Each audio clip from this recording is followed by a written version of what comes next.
We've long known the importance of forests. Trees act as a carbon sink, absorbing and holding onto carbon and preventing it from entering the atmosphere and accelerating climate change. Yet, each year, 15 billion trees are cut down.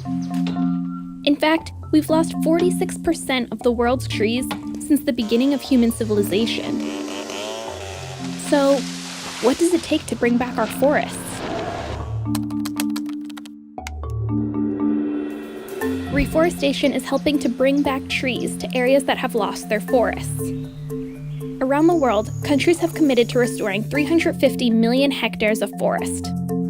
Latin American countries have pledged to restore 20 million hectares of degraded forest, and African countries have pledged more than 100 million hectares.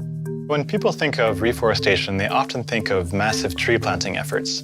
But really, the fastest and cheapest way of restoring degraded forests is by encouraging natural regeneration. Natural regeneration occurs in areas where dormant seeds, or seeds that will be dispersed by nearby forests, start to regrow naturally, without human intervention. This method produces the greatest diversity of tree species, increasing forest resilience and resistance to pests and pathogens. Natural regeneration should really be our default method for restoring landscapes because it is the best strategy that we have to remove carbon from the atmosphere, to do it rapidly, and to do it relatively cheaply. There are almost 1 billion hectares worth of forest restoration potential on the planet. 1/3 shows substantial promise for natural regeneration. The remaining 2/3 will require more active forms of forest management, like tree planting or climate-resilient agriculture, including agroforestry or silvopasture.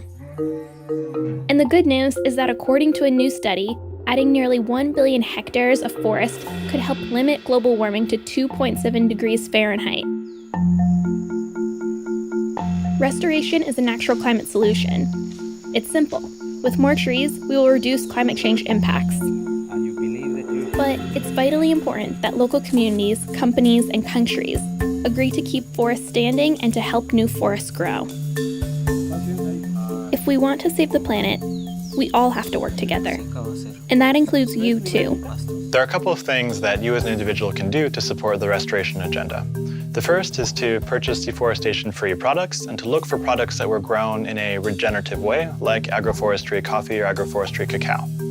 The second is, if you have a lawn, to explore options for planting native species that sequester carbon and that provide habitat for local wildlife.